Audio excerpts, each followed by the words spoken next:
Di video kali ini kita akan belajar dari Magnus bagaimana jika kuda cantik melawan gajah jelek.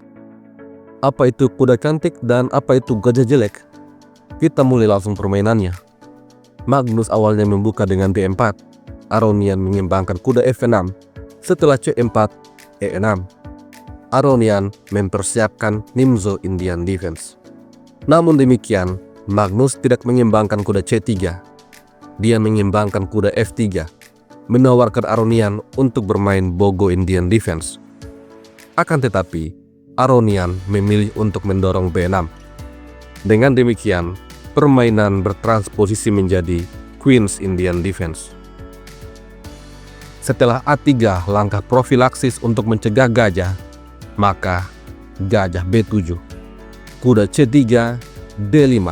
Pertukaran pion terjadi, kuda makan pion. Kemudian menteri C2 dan gajah E7. Aronian siap untuk rokade. Magnus Carlsen menyerang kuda. Pertukaran kuda terjadi, pion makan kuda. Putih punya struktur pion yang sangat bagus di petak center. Selanjutnya, Aronian mengamankan rajanya. Gajah D3, C5. Dibalas rokade. Menteri C7, menteri menyingkir ke petak E2, lalu kuda dikembangkan ke petak D7. Aronian menghubungkan kedua benteng dan telah menyelesaikan fase pembukaan. Setelah Magnus menciptakan gajah fianchetto mengosongkan petak C1 untuk benteng, maka fase pembukaan telah selesai. Sampai di sini, kedua pemain telah memasuki babak middle game. Aronian menyerang gajah. Gajah mundur ke C2, B5. Setelah gajah mundur C1, A5. Aronian mengambil inisiatif menyerang melalui sayap menteri. Benteng B1 mengancam pion, gajah jaga pion. Setelah E5 membuka diagonal, D4. Pertukaran pion terjadi, pion makan pion, dan Magnus mengadu gajah. Ini mengizinkan Aronian untuk mendorong pion. Akan tetapi, Aronian tidak mendorong pion. Bagaimana jika di posisi ini gajah makan gajah? Maka putih punya balasan, gajah akan dikorbankan. Setelah raja makan gajah, kuda makan gajah. Pengorbanan perwira untuk mendapatkan posisi yang lebih baik. Setelah raja ke petak G6, menteri G4, F5, menteri G3, lalu menteri C6. Kemudian benteng makan pion. Menurut analisa engine, meskipun kalah satu perwira, putih masih lebih unggul. Aronian tentu saja menyadari bahaya itu. Di posisi ini, dia membawa kuda ke petak B6 untuk melindungi gajah. Kemudian, menteri E4 ancaman skakmat, namun G6. Setelah itu, Magnus memainkan menteri H4. Gajah kembali terancam. Jika sekarang gajah makan gajah, maka ada kuda makan gajah, putih punya ancaman skakmat. Setelah H5, G4 membongkar pertahanan hitam. Kalaupun B3 mengancam gajah, maka pion makan pion. Setelah pion makan gajah, benteng makan kuda. Lalu jika menteri makan benteng, maka pion makan pion. Ancaman skakmat dalam 2 langkah ke depan. Putih menang. Olehnya itu, benteng A7 untuk menjaga gajah. Lalu gajah F6. Langkah ini mengundang Aronian untuk makan gajah terlebih dahulu. Dan tujuan selanjutnya adalah masuk ke petak H6 untuk melancarkan skakmat. Aronian berani makan gajah. Setelah itu, pion makan gajah. Ada ancaman skakmat dalam 2 langkah, namun kuda D5. Aronian akan menyingkirkan pion sehingga skakmat tidak terjadi. Oleh karena itu, Magnus Carlsen terlebih dahulu berencana untuk memusnahkan kuda. Namun, Aronian lagi-lagi punya balasan yang sangat baik untuk menangkal itu. Dia mengadu menteri. Gajah makan kuda, menteri makan menteri. Setelah kuda makan menteri, pion makan gajah. Ancaman skakmat pun hilang. Magnus Carlsen kemudian mengambil inisiatif untuk mengambil pion. Dan sampai di posisi ini, dia telah unggul 1 pion.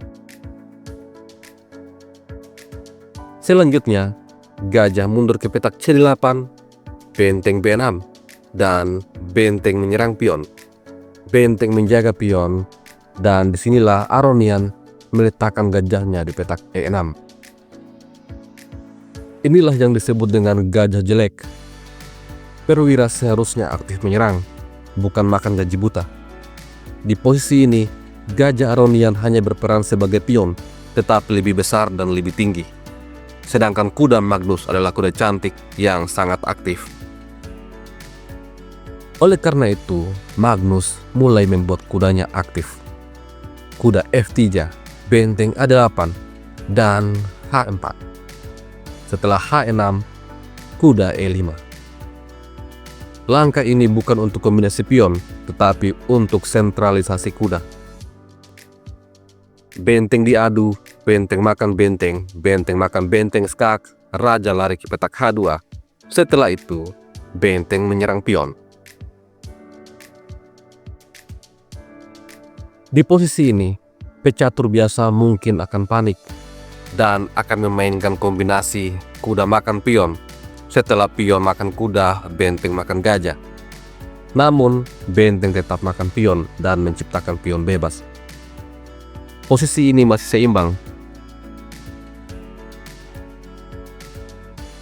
Akan tetapi, pecatur yang berada di level tinggi seperti Magnus Carlsen tidak khawatir dengan ancaman seperti ini.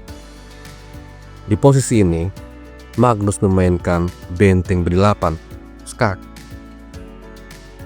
Raja lari ke petak H7, lalu F4. Ini adalah langkah tunggu.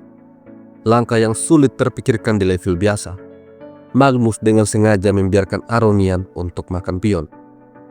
Setelah benteng makan pion, maka benteng Aronian akan kesulitan kembali untuk melindungi baris 7 dan 8.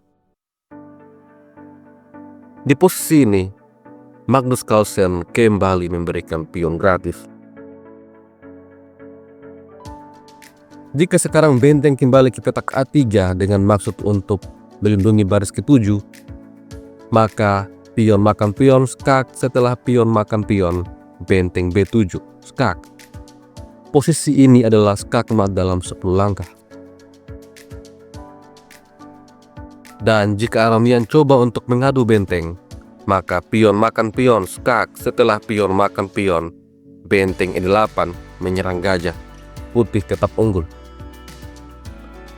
Pada game sesungguhnya, Aronian mengambil pion, dibalas benteng F8, lalu benteng A3, berupaya untuk meloloskan pion bebas.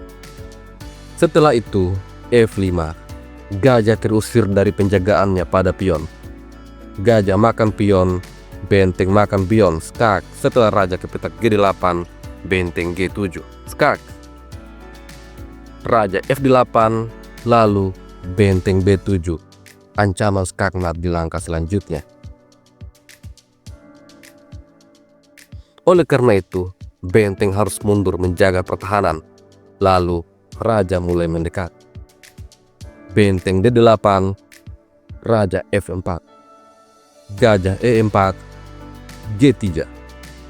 Setelah itu, C3 berupaya didorong oleh Aronian.